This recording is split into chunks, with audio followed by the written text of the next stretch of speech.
Pernah kepikiran nggak ada saham yang harganya kayaknya mau ke bulan, tapi perusahaannya malah lagi rugi? Nah, hari ini kita bakal bongkar salah satu yang paling menarik, BINA atau PT Bank Ina Perdana. Ini bukan sekedar bank biasa loh, ini adalah sebuah pertaruhan senilai 25 triliun rupiah dari salah satu grup konglomerat terbesar di Indonesia. Yuk, kita cari tahu bareng-bareng, ini sebetulnya peluang emas atau malah jebakan Batman? Oke, kita langsung aja ke intinya ya. Coba lihat angka ini. Perusahaan rugi ratusan miliar, tapi valuasinya puluhan triliun. Hah? Gimana ceritanya? Ini nih, paradoks yang sering banget bikin investor bingung. Tapi tenang, dalam beberapa menit ke depan, kita akan pecahkan misteri ini sama-sama. Nah, untuk bisa ngertiin paradoks tadi, kita nggak bisa ngelihat BN-nya sebagai bank biasa. Kita harus coba pakai kacamata yang dipakai pasar. Inilah sisi optimisnya. Ini adalah sebuah pertaruhan besar pada kekuatan ekosistem raksasa milik Grup Salim. Nah, ini dia kuncinya. Coba deh kita lupain dulu laporan keuangannya sebentar. Kalau kita bicara Bina, kita tuh sebenarnya nggak membeli kondisi perusahaan hari ini. Kita itu membeli sebuah janji, sebuah potensi masa depan yang ada di dalam jaringan bisnis raksasanya. Mari kita bongkar, apa sih pertaruhan ekosistem ini sebenarnya? Ini dia senjata rahasia Bina, gurita bisnisnya Salim Group. Coba bayangin deh, jutaan pelanggan Indofood, jaringan logistik Indomaret, dan Indogrosir yang ada di mana-mana, sampai ke pembiayaan buat para pemasok Indomobil, mereka tuh nggak perlu susah-susah cari nasabah atau buka cabang mahal-mahal. Tinggal buka keran aja dari ekosistem yang udah ada. Nah, inilah yang bikin pasar berani bayar mahal. Lihat deh angka ini. Ini bukan cuma angka. Ini skala kekuatan. 20.000 lebih gerai Indomaret itu ya sama aja kayak punya kantor cabang gratis di setiap sudut jalan. Coba bandingin biaya akuisisi nasabah mereka sama bank digital lain yang mulai dari nol. Nyaris nol kan? Inilah janji dan potensi keuntungan yang lagi dibeli oleh pasar. Oke, cerita masa depannya emang kedengeran keren banget ya. Tapi sebagai investor yang cerdas, kita harus selalu cek realitanya.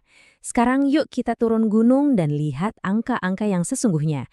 Dan saya kasih peringatan dulu ya, kondisinya jauh dari kata ideal. Dan inilah dia angka yang seolah-olah membantah semua cerita indah tadi. Kerugian bersih 369 miliar rupiah. Padahal, ingat loh, tahun sebelumnya mereka tuh masih untung. Jadi ini bukan sekadar penurunan, ini namanya jungkir balik. Pertanyaannya sekarang, kenapa bisa begini? Yuk, kita bedah lebih dalam lagi. Labanya jadi rugi, efisiensinya anjlok. Lihat deh rasio BPO-nya. Buat dapat pendapatan Rp100, mereka harus keluar biaya Rp122. Ini definisi bakar uang nih, kemungkinan besar buat investasi teknologi dan akuisisi.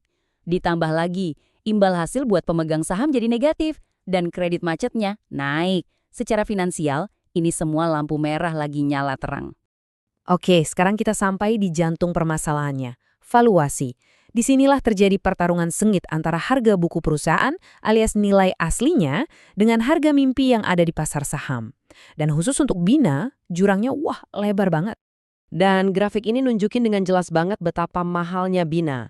Rasio price to book atau PB-nya itu 7,7 kali. Artinya, pasar menghargai Bina hampir 8 kali lipat dari nilai aset bersihnya. Coba bandingin sama bank sekelasnya kayak Panin atau Danamon yang dihargai di bawah 1 kali nilai bukunya. Ini adalah harga premium yang kita bayar untuk sebuah ekspektasi besar. Gini deh biar gampang.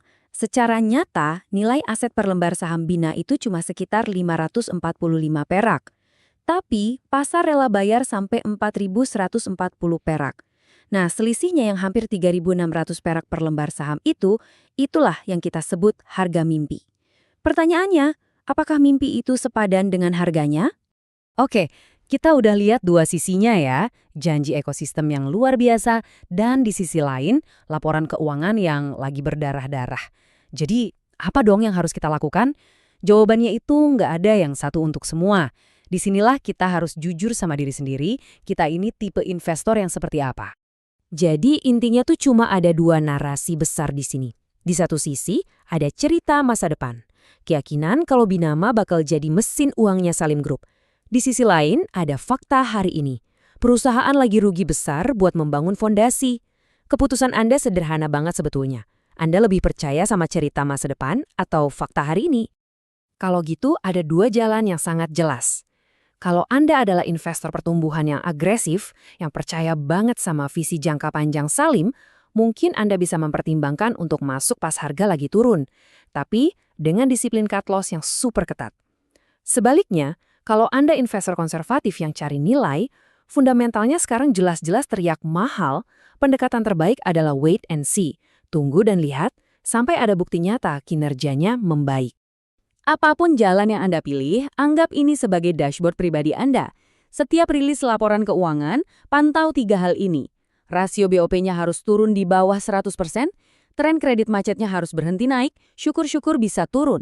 Dan yang paling penting, mereka harus bisa kembali cetak laba. 3 hal ini adalah sinyal apakah cerita masa depan itu mulai jadi kenyataan atau enggak. Pada akhirnya, semua kembali ke pertanyaan ini. Apakah janji ekosistem yang luar biasa itu sepadan dengan harganya yang premium? Hanya waktu yang bisa menjawab, tapi ingat, ini uang Anda yang dipertaruhkan.